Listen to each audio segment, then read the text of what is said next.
المحبة خير، ومن يحمل في قلبه المحبة والخير والعطاء يحقق لنفسه ولمن حوله السعادة والخير.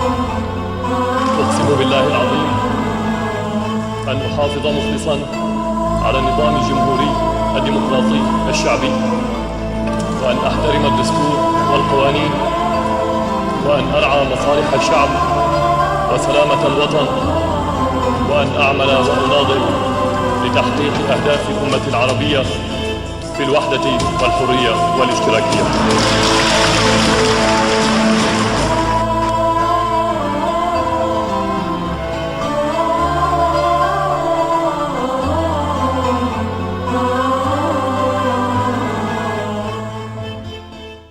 Mr. President, you have invited us to Damascus, and you have not given an interview to the American media since this crisis began. What is it you want us to know? I would like to reiterate what I used to say after 11th of September to every American delegation I met. First of all, I think the American people should know more about what's happening beyond the ocean. Second, the American media, I would like them to tell only the truth about what's happening in the world. And for the American administration, don't look for puppets in the world. Only deal with administration that on people that can tell you no about the truth. Because what's happening in the world now is taking the world toward chaos. What we need now is we need to deal with the reality. So the message now is about the reality. Tell me what the reality here is, your country is. What is the reality? It's too complicated. It takes hours to talk about. Then I will ask my question. So let's be specific. Okay. Not long ago, you were widely seen as a fresh, pragmatic leader, a doctor whose life was in healing people. Now, sir, much of the world regards you as a dictator and a tyrant. What do you say to that? What's important how the Syrian people look at you, not how you look at yourself. So I don't have to look at myself. This is first. Second, it's about the system. You have a dictator and you have dictatorship. There's a big difference between the two. Dictatorship is about the system. We never said we are a democratic country, but we're not the same. We are moving forward in reform, especially during the last 9 months. So I think we are moving forward. It takes a long time. It takes a lot of maturity to be full-fledged democratic country, but we are moving in that direction. For me as a person, whatever I do should be based on the will of the people, because you need popular legitimacy. And this is against dictatorship for a person. But you talk about the support of your people. You did have the support of your people, and then began these demonstrations, which I will discuss in more detail, and crackdowns, and you have people now who don't want you to lead. You don't have the support of your people, of all of your people. You always have people that don't want you to be in that position. That's self-evident. That's normal. You cannot say that having the support of the people or the people support you means something absolute. You're talking about the majority, and people are against you. They're not majority yet. When they are majority, you don't have to stay in that position. But you have people who are against you who are protesting every day. It started as a simple, not so simple, but it started with people marching with olive branches and with their children, asking for more freedom, for freedom of press, for freedom of expression. And much of the country now, sir, is not supporting you. That's what your crisis is about. Yeah. That's why we had the reform started quickly after the very beginning that you described as simple. So we didn't play the role of stubborn government. They said they need more freedom. We right away had new party laws, new media law, new election law, new local administration law, and we are revising our constitution now. Showing your opinion, whether you like somebody or doesn't like, government or president or whoever, should be through the election, the ballot box. This is the only way. If you have elections, will they be elections for president? No, now we're going to have, first of all, the local administration election this month. Local administration, but what about for president? Yeah, after that, we're going to have the parliamentarian election, which is the most important. Talking about presidential election, Yeah. it's going to be in 2014. This is People don't want to wait that long till 2014. Which people? The people who are protesting. How much? How many? Are they majority or not? That's why you need to wait first of all for the parliamentarian election. This election will tell you, are you going to have majority or minority? Then when you can think about presidential election, but not before. Before that, you don't have any indication, any clear indication. In 2014, when there are presidential elections, will you allow opposition parties? That's why we are changing the constitution. Okay. And if somebody else wins, will you step down in 2014? If he wins, he's going to be in my position. I don't have to step down. He's going to be president. So you don't step down. He will win the election. He will be president. So step down means you leave. While if you win the election, he's going normally. He's going to be in that position instead of me. Mr. President, you once had positive things to say about President Obama. Now President Obama says, and I quote, President Assad has lost his legitimacy to rule. He should step down. What do you say to President Obama? I'm not a political commentator. I comment more on action rather than word. But at the same time, if I want to care about something like this, I would care about what the Syrian people wants. Nobody else outside Syria is part of our political map. So whatever they say, we support, we don't, he's legitimate or he's not, it's the same for me. For me, what the Syrian people want, this is the popular legitimacy that put me in that position. And this is the only force that can make me outside. So anyone could have his own opinion, whether president or official or any citizen, it's the same for me, outside our border. Public opinion doesn't matter. Outside Syria? Outside Syria. No, it's Syrian issue. But Syria is almost completely isolated. The Prime Minister of Turkey, who was your ally, has said, and I quote, no regime can survive by killing or jailing. Jordan says you should step down. The Arab League, Syria was a founding member, have said that they have suspended you. You've lost all the support of your neighbors and friends. Does that matter to you? That depends how do you describe or how do you define isolation and support. How did they support me and how did they isolate me? Isolation is not by visitors or by supporting by words. It's about your role, your position. Nobody can can isolate Syria because of our position. That happened in 2005 and they couldn't. Bush tried to isolate Syria, Chirac, Blair, everybody. They couldn't. We have a role to play. We are related to different problems. If they isolate Syria, Syria will collapse and it's going to be domino effect. Everybody will suffer. So they don't have interest to isolate Syria. We're not isolated. Sir, they are isolating you. They have economic sanctions against you. They may have further sanctions. All of these neighbors, so-called friends, have now abandoned you. Yeah. So you are isolated. We've been under embargo for the last 30, 35 years. It's not something new. But it's fluctuating up and down depending on the situation. Those countries that you're talking about, they have little influence on the situation in Syria. Your neighbors have no influence? No, we still have good relation with them. We're not isolated. You have people coming and going, you have trade, you have everything. So that's why I said, how do you define isolation? If you don't define it, it's just a term. In reality, we're not isolated yet. They have sanctions against you. What kind of sanctions? Economic sanctions against you. It's not implemented. They're going to suffer. The countries surrounding Syria, they're going to suffer. What about the transit? What about many, many other things? They have common interests with us. They won't implement it. Or they cannot, or they're going to suffer. That depends on the option that they're going to take. That's why I said isolating Syria is not something easy. It's not only a decision then you implement. It's not easy. So it's not about the economy. It's about the whole role in the political arena in the Middle East. It's not only about the economy. You know, sir, that many leaders in the region have been overthrown. You have seen, I'm certain, the pictures of Egypt's former president Mubarak in jail, pictures of, in Libya, of Muammar Gaddafi killed. Are you afraid that you might be next? No, I'm afraid that the people won't support me, Syrian people. That they won't support you? But I'll be happy with it. I mean, the only thing that you could be afraid of as president to lose the support of your people. That's the only thing that you should be afraid of. Not to be in jail or things like this. Do you feel now that you still have the support of your people? If you don't have the support of the people, you cannot be in this position. This is Syria. It's not easy. It's very difficult country to govern if you don't have the public support. But, Mr. President, you have people an hour and a half away from here protesting. You have people who have been killed and people who have been tortured, and still they're protesting. And you say you have the support of your people? No, you are mixing between the protesters and the killing. It's different. Now we are having terrorists in many places killing.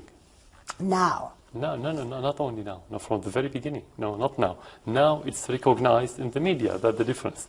But from the very first few weeks, we had those terrorists. They are getting more and more aggressive. They've been killing. We have over 1,100 soldiers and policemen killed. Who killed them? Peaceful demonstrations? This is not logical. This is unpalatable. Let me ask the question again. Yeah. Do you feel now, even with people who had been protesting, that you have the support of your people? The majority or the minority? Because you are talking about protesters. The majority of the people you feel still support you. Not the majority of the people are in the middle. Always. The majority of the Syrian people are in the middle. And then you have people who support you, and you have people who are against you. Yep. So the majority always in the middle. Those majority are not against you. If they are against you, you cannot have stable, most of the cities, not Syria, let's say. As you see, you've been here for 2 days now. You feel the majority of the people in this country support you? I said the majority are in the middle. And the majority are not against, to be precise. The majority that is in the middle support you? Yeah. Okay. The protest really began after the detention and torture of children who were writing graffiti calling for your downfall. I've seen awful pictures of what happened. Why was there such a brutal crackdown? What happened?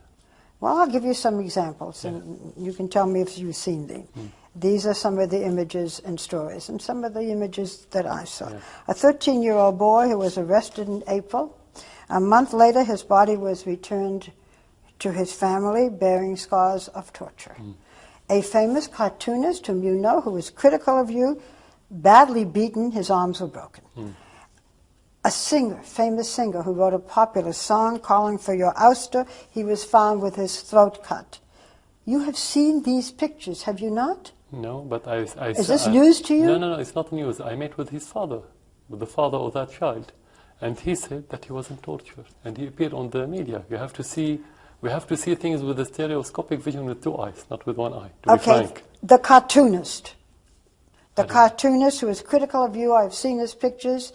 His hands were broken, he was beaten. Many people criticized me. Did they kill all of them? Who killed who? Most of the people that are being killed are supporters of the government, not the vice versa. But in the beginning, what about the singer with his throat cut? I don't know about him. I don't know about He was a famous singer, a famous song. You don't know about it? No, I don't think he's famous. I don't know about him. You don't know about it? Well, Maybe he's famous in the United States, but not in Syria. Do you know about him? This is editing. I don't know. You don't know? No. I didn't hear the story the first time. For the child, I met with his father, and there was a special investigation committee to see if there was torture. There was no torture. This is only false allegations, to be frank with you. That's why I said at the very beginning, my message for the media to tell the truth, not to listen to rumors. Well, in the beginning, these protests, the women were marching with children carrying olive branches. Nobody at that point was asking for you to step down. It has escalated. Do you think that your forces crack down too hard? They are not my forces. They are military forces belong to the government. Okay, but you're I the don't government. own them. I'm president. Okay. I don't own the country. So they're not No, my but forces. you have to give the order. No. We have in the Constitution, in the law, the mission of the institution to protect the people, to stand against any chaos or any terrorist. That's their job according to the Constitution and to the law of the institution. The crackdown was without your permission? What do you mean by crackdown? The reaction to the people, some of the murders, some of the things that happened. No, there's a difference between having policy to crack down and between having some mistakes committed by some officials. There's a big difference. For example, when you talk about policy, it's like what happened in Guantanamo when you have policy of torture, for example. We don't have such a policy to crack down or to torture people. You have mistakes committed by some people, or we have some allegations about mistakes. That's why we have special committee to investigate what happened. And then we can tell, according to the evidences, you have mistakes or not. But as a policy, no, we don't have. Have there been mistakes made in this crackdown? Yes?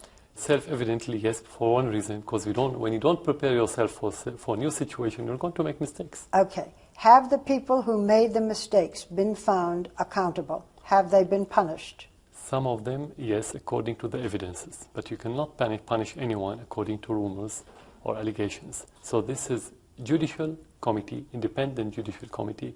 It's its job to detain people if they are guilty and to send them to the court for prosecution. So some people have been found accountable? Yeah, according to my knowledge, from the very beginning. Last week, an independent United Nations commission who interviewed more than 225 people issued a report. What it said was that your government committed crimes against humanity. And they went on torture, rape, and other forms of sexual violence against protesters, including against children. What do you say to them? I mean, what I'm saying again and again is that protesters were beaten. Things happened to them. Do you acknowledge that? Do you acknowledge what the UN said? Very simply, I would say send us the documents and the concrete evidences that you have, and we'll see if that's true or not. You have a lot of allegations now. Did the UN not send you these documents? Nothing at all. You mean the first you're They here? didn't send. They don't have even the names. Who are the rape people or who are the torture people? Who are they? We don't have any name. They didn't. But they've issued... Sorry? Mr. President, they have issued this report. They have accused you and your regime. According to what? Well, according to what they said, it's 225 people, witnesses, men, women, children, whom they interviewed and identified. And that's when they called it crimes against humanity. We are government. We have government. We have institutions. They should send us the documents. As long as we don't see the documents and the evidences, we cannot say yes. That's normal. We cannot say just because the United Nations. Who said that the United Nations is a credible institution, first of all? Who says that the United Nations... Who said? We know that you have the double standard in the world, in the United States policy, in the United Nations that's controlled by the United States and the West. So it has no credibility. So it's about evidences and documents. Whenever they have, we can discuss it. Just to discuss a report that we don't see any reality related to it, just a waste of time. You do not think that the United Nations is a credible organization? No, for one reason. They haven't implemented, they never implemented any of the resolution that related to the Arab world, for example, to the Palestinians, to the Syrian land. Why don't they? If they talk about human rights, what about the Palestinians suffering in the occupied territory? What about my land and my people that left their land because it's occupied by Israel? Of course not. You haven't... For every citizen, it's not for me as president. I'm telling you about the perception in the whole region. You do not think the United Nations is credible? No, never. It's not something new. Before my generation, it's something we inherited as a concept, as belief. You have an ambassador to the United Nations? Yeah, it's a game you play, but doesn't mean you believe in it. I see. Yeah. Even some of your armed forces are not remaining loyal. Some of them have defected, and some of them are fighting now against you. What do you mean by defected? Well, some of your armed forces have left the military. No, but every year in the normal situation, you have thousands of soldiers that fled from the army. You have it normal. When you have this situation, you have a little bit more. You have higher percentage. And then you have some few officers that leave the army to be against you. And this you cannot say, if you talk about deflection in the army, is different from having few people deflecting. So we cannot generalize. You don't think that there are a great many? No, you think it's just a few? You have different situation. You are in Syria now. You see most of the things are stable. If you have defection in the army, you cannot have stable country or stable major cities like Damascus, Aleppo, and the majority of Syria is stable. You describe your country now as a stable country? In most of the areas, you have trouble, you have turbulence, but not to the extent that you have a divided army. If you have divided army, it's going to have real war. You don't have war. You have instability is different from war. You do not feel now that you are at the brink of a civil war? No. No? No, not because of our policy, because of the history of this society. We don't think that we are on the brink of civil war, because the people are aware about the need to live together. That's why. I want to make this clear. You say that the country in general is stable. Certainly we see here in Damascus, since we've been here, it's business as usual. But there are areas of this country, an hour and a half away, in which there is still fighting, in which there is still protests. That's true. Do you see that as something important, people fighting for their freedom, or do you see it as a little something here and a little something there? No, you have different components. Not everybody is fighting for the freedom. You have people who want freedom, and that's why we have reform, because we recognize those people. And most of the people that they need freedom, they didn't demonstrate. Not everybody in the street demonstrating for freedom. You have different components. You have extremists, religious extremists. You have outlaws, people who have been convicted in the court and they've been escaping for years now, drug smugglers, and you have like-minded people of Al-Qaeda and those. So it's different components. You have money coming from outside just for the media, propaganda. They give money to people, they demonstrate for 15 minutes or for half an hour, then in the media you see demonstrations. So you have different components. You have everything. You have real demonstrations, you have peaceful demonstrations, you have militants, you have terrorists, you have everything in the same place sometimes. So here you have what seems to be much of the world condemning you. So what's the biggest misconception? Why is there this misconception, and you were saying the country is stable, we have some factions. What's the misconception? First of all, who is the most of the world? Most of the West, you mean? Not just the West, So Turkey. not most of the world. Turkey, Jordan, Turkey is not most of the the members, that's not the West, the members of the Arab League, they are saying to you, they are imposing sanctions. Some of them are telling you to step down. These are your neighbors. There's agenda for those countries. It's a political game. It's not because they don't care about the killing, they don't care about democracy. Most of these countries, they have agenda. I'm not going to talk about it now. I'm not going to talk about their agenda because we have information, but when we have evidence, we'll announce it. But this is not because they care about the Syrian people. Right. If we talk about Turkey and the Arab League. Yeah. But going back to the condemnation, no, we still have good relation with most of the world, not vice versa. Even with the neighboring country, we still have normal relation. With whom? With our neighbors. With Not Iraq. Jordan. With Lebanon, we have trade, we have normal. Well, Lebanon. Yeah. With Iraq. But what is the agenda, for example, of Turkey or Jordan or the Arab League? I'd Why rather would- ask them. I wouldn't answer on their Okay. behalf. They will tell you if they have agenda. Do they want to destroy you? You should ask them. I cannot talk about their will. I don't know about their will, to be frank. One of the things that the Arab League has asked for consistently is to have monitors, to have objective people come and visit these areas where there is discontent. Yeah. Will you now allow monitors to come into this country? Of course. I said Of course. we want that, but in line with our sovereignty. What does that mean? What does it mean? Yeah, to do everything in cooperation with the Syrian government. You have state here. Yeah, but They if cannot the- just come and do whatever they want. But if you have monitors, they have to be free to look around. They can't Of course be. they are free. They can't. But they're saying they have to be free with your people accompanying them. Then they're not independent. They ask for protection, so they need our people. They are asking for protection. How can they go to conflicts and being killed? If they want, this is their responsibility. I'm going to ask this again because I want it Yeah. very clear. This is Yeah. important. Will you allow monitors, outside monitors, to come into your country and look around, to go to these other cities, to Homs, for example? Yeah. Will you allow them to come? Yes or no? Yeah, as principle, of course we said yes. Under what circumstances? To be in line with our sovereignty, to do everything in cooperation with the Syrian government. They cannot say they're going to send, for example, 15,000. It's two sides. It's contract. You don't make contract from one side.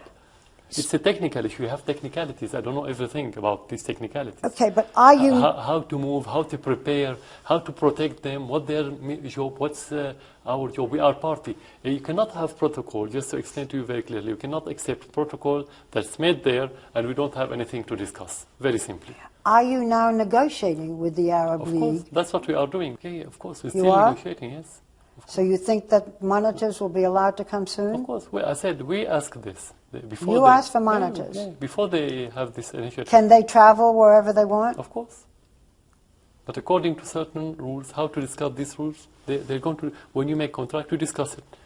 At the very beginning, they didn't want to discuss it with us. We said, no, if we don't discuss it, we cannot sign it. It should be discussed in details. Are you now discussing with the Arab League allowing monitors to come? Yeah, I said yes. Can outside foreign reporters come? They have not been allowed. No, they were allowed, and you are here. I am here, and I have a correspondent here. And but you've been here for 2 days now. Did anyone tell you where to go, where not to go? Nobody. You are free to go wherever you want. I am appreciative that I have been allowed here and that you've granted an interview. No. Can other foreign correspondents, American and others, come into this country now? Yeah, exactly. We have not heard this. You are saying yes? You have to hear the truth. You have to look for the truth. Well, I'm asking you now. But that doesn't mean they can come without a visa. We are a country. They have to take visa. We give visa to people. Maybe we don't give visa to people. We like any other country. Again, it's about sovereignty. Okay, but that doesn't mean anyone can come anytime and do whatever they do. I grant you, but as soon as you say visa, it means this one can't come. That in general now. Yeah. Can foreign correspondents come to this country? And we've been receiving the delegation from Europe, from the United States, from the rest of the world. No, sir, you have not been receiving delegations. I met with them. Foreign correspondents? Of course, foreign correspondents. They can give you the articles. They made interviews with me. But now... I met with 2 British recently, 1 French. We had, and others. Let me ask you once more time so we're clear. In general, can foreign correspondents, if they are accredited, come to this country? Of course they can come. They can? Yeah, of course.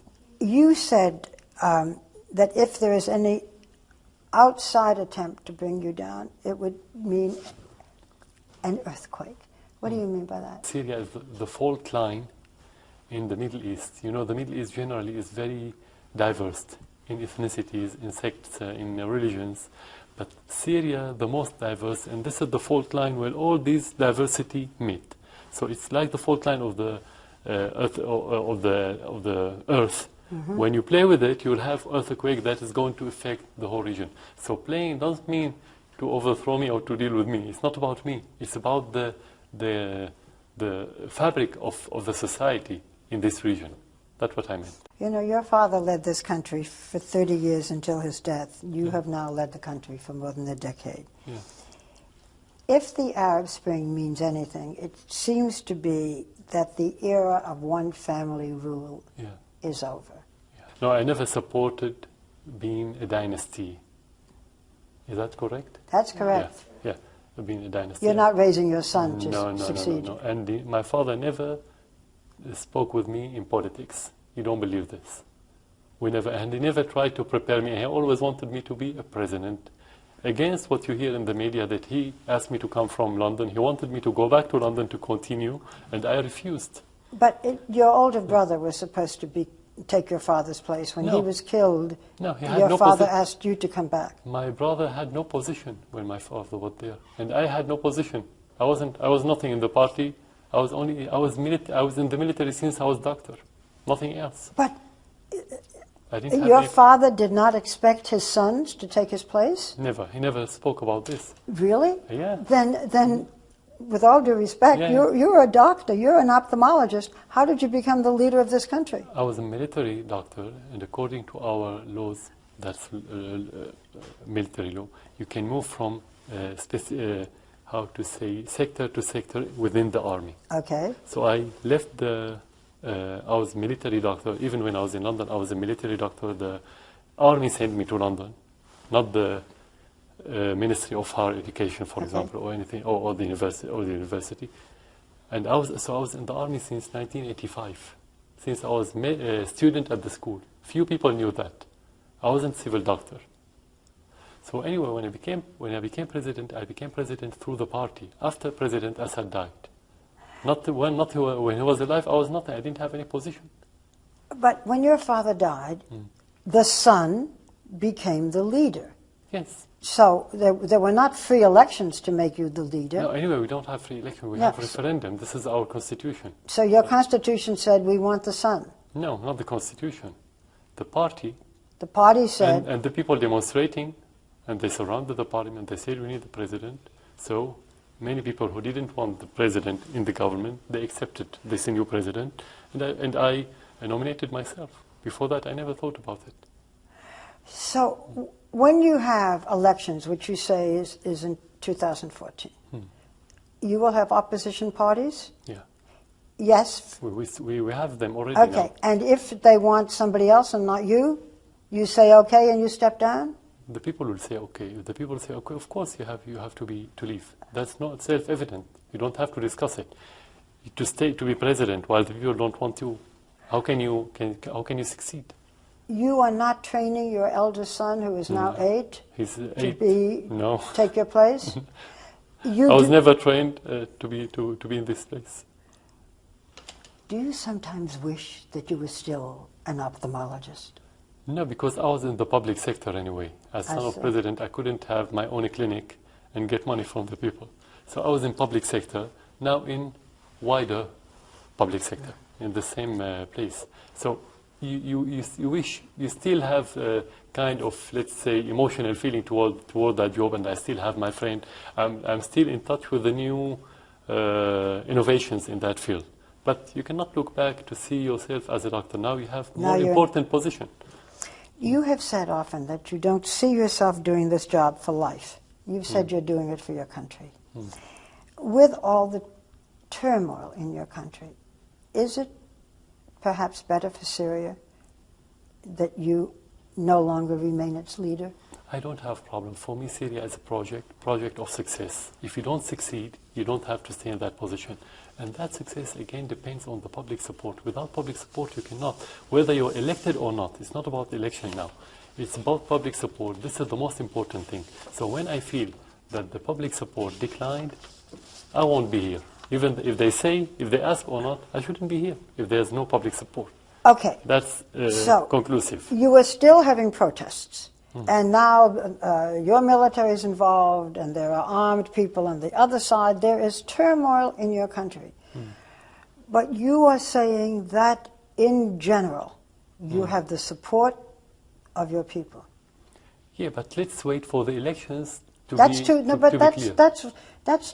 this is 2011. We're talking. This can't go on for 2 years. No. I'm talking now about this next election. Now we're going to have the parliamentary elections. And? That will tell about, I belong to a party. I belong to Baath party. We'll see what the position of our party. Because this is the indication. It's important. It's not only the person. You're part of another party, of another identity. Yeah, but your party is not going to want to give up power. Yeah, no, to give up? Why to give up? It's a party. It has the right, like any other party, to compete and win elections. But So to see through the election, do we still have support as a party? If yes, this is an option, and if no, they have another option.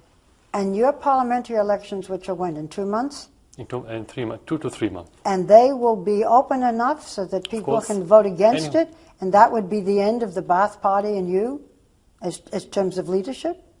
If the people said no to the Baath party, if they lost, you can say this at the end. If they win, how can you say this at the end?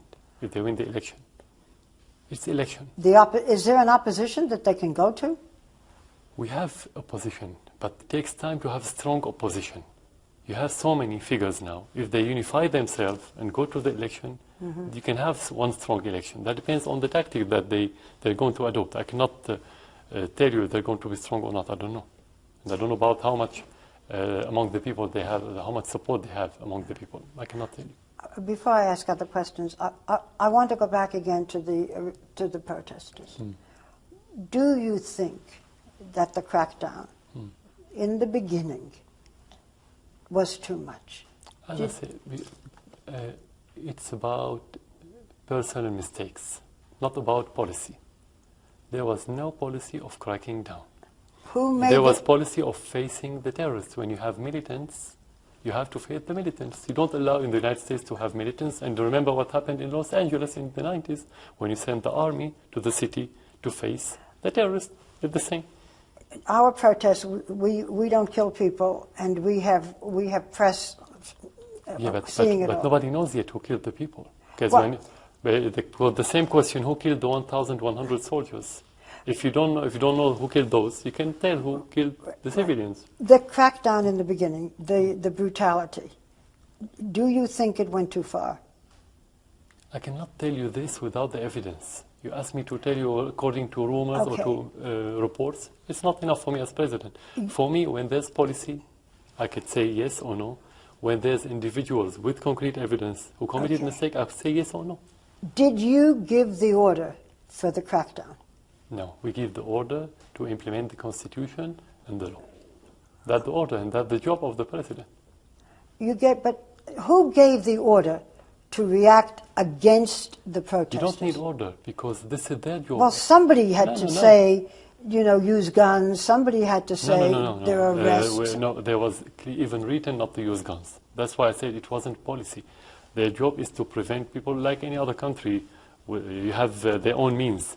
Whenever they used machine guns against civilians, this is breaching of the law. It happened? In some cases, yes. And they were caught, and they were detained, I mean. People went from houses to houses. Children were arrested. I saw those pictures. But to be frank with you, Barbara, I don't live here. How did you know this? We have to be here to see. We don't see this. So it cannot depend on what you hear in the United States. I saw reporters who brought back pictures. Yeah, but how did you verify those pictures? Yeah, so that's why we are talking about false allegations and distortion of reality in this region.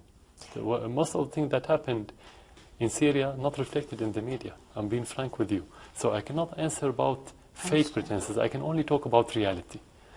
Yeah.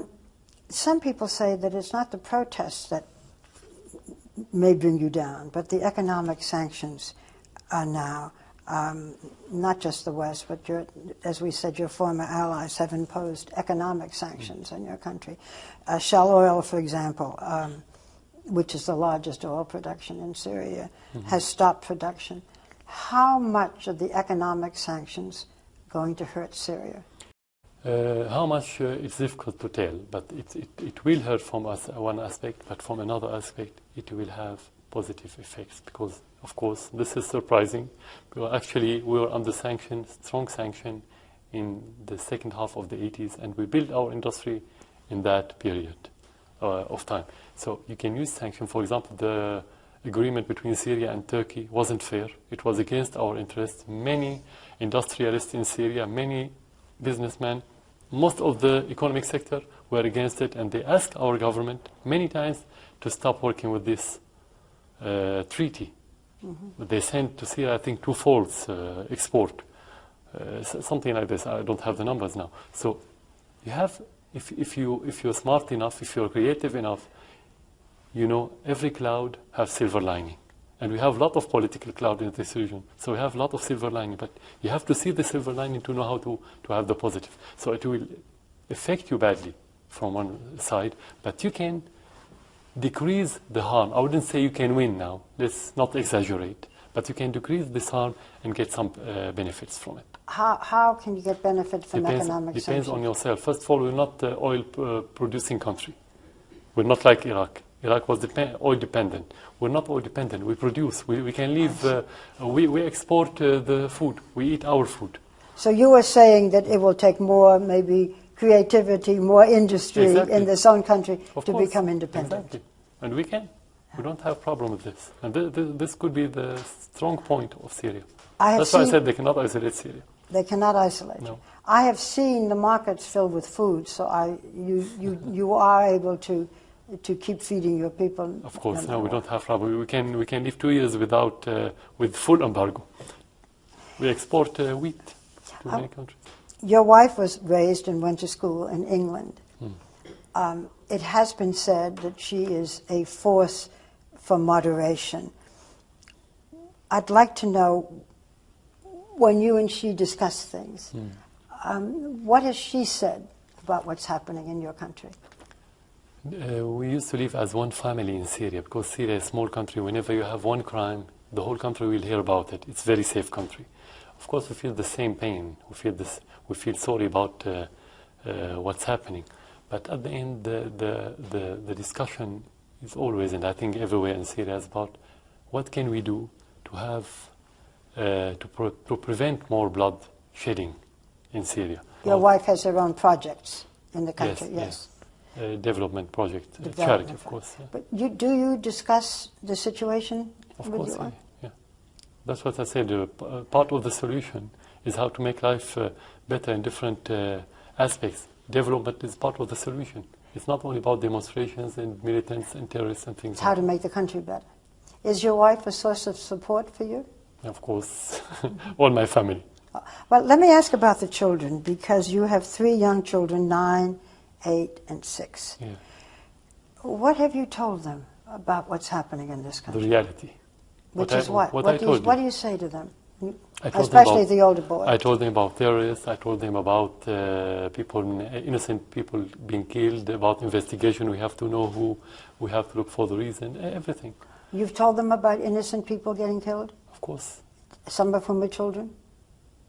We didn't talk about whether innocent is innocent, whether his children or all he's innocent. Do they see pictures? Do they have Facebook or YouTube? Of course. Do they ask questions? They can watch the internet every day. Of course, they watch the internet. They are very curious to know. What do they say to you?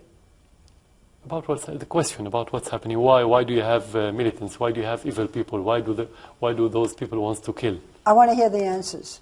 What do you say? I tell them about everything. Sometimes people commit mistakes. Sometimes you have bad people. In every society you have bad people. So they kill more to undermine the government. That's what you explain to children. How does this all end? How do you restore peace? As I said, regarding by reform and facing the terrorists. Is the reform too little, too late? No, because anyway the reform will not have direct impact on the terrorists, because most of the terrorists, and I would say all the terrorists, they don't have political agenda. They don't care about the reform anyway.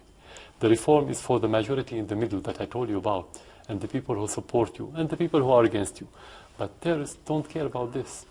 Will you allow freedom of expression, freedom of press? Why did we change all this law? Why did we have this package of new laws for that? We have it. We already have it. You don't have freedom of press. You can't criticize you. That depends on the law. You have in every society, you have I wouldn't call it taboo. You have limits. Taboos? Not in mine. We have freedom of press. How do you hope that you will be remembered? By doing the best I can for this country. Whether you agree or whether the people agree or don't agree, but at the end, I wasn't puppet.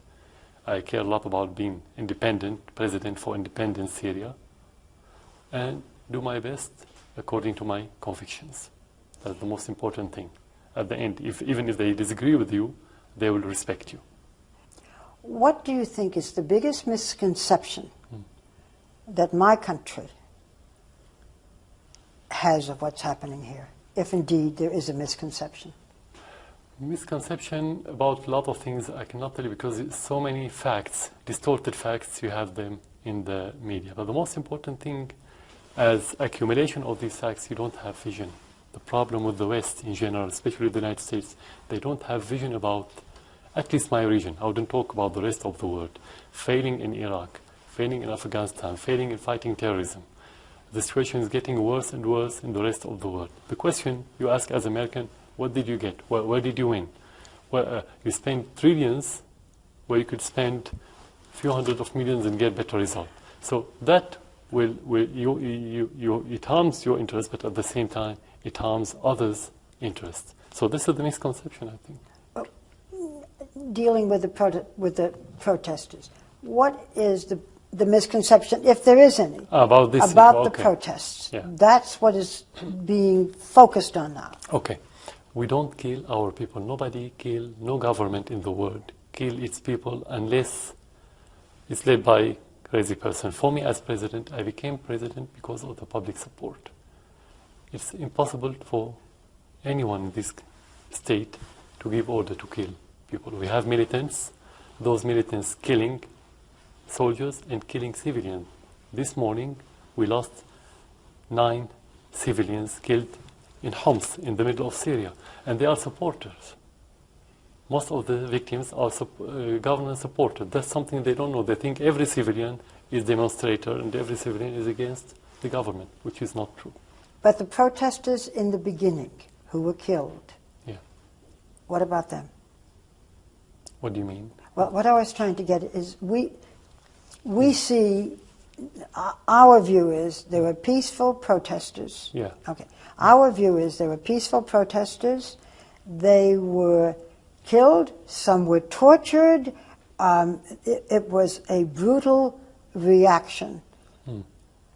Are we wrong in thinking that? Every single, every brutal reaction was by individual, not by institution. That's what you have to know. Not by institution. Institution means policy. We don't have policy. We don't have institution that kill people or give order for brutal reaction. This is individual, and that's what I described as individual mistakes. Okay. Done by the military or done by whom? We don't know everything. But in some cases done by the police, in some cases done by civilians. Civilians who support the government, not by government, not by police. But not by your command? No. We don't have no one's command. There was no command to kill or to be brutal. So that was individual people Of or course, individual definitely. overreacting? That depends, because when you have chaos in some areas, anyone could make this mistake or committed crime or aggression or whatever. Are you remorseful? No, I regret. You regret when you do mistakes, when you commit a mistake. I always try to protect my people. How can I feel remorseful if I try to protect the Syrian people? Do you feel guilty? I did my best to protect the people, so you cannot feel guilty when you do your best. You feel sorry for the life that has been lost, but you don't feel guilty when you don't kill people. So it's not about guilty. You do your best, and you have to do your best, and you have to fight terrorists to protect the other civilians in Syria. Thank you, Mr. President. Thank you.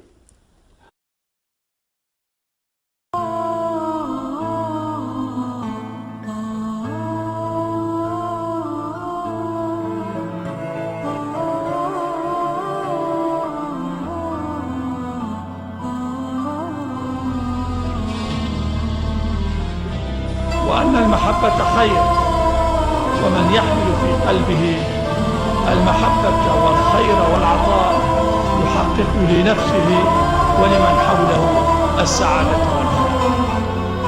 أقسم بالله العظيم أن أحافظ مخلصا على النظام الجمهوري الديمقراطي الشعبي، وأن أحترم الدستور والقوانين، وأن أرعى مصالح الشعب وسلامة الوطن، وأن أعمل وأناضل لتحقيق أهداف الأمة العربية في الوحدة والحرية والاشتراكية.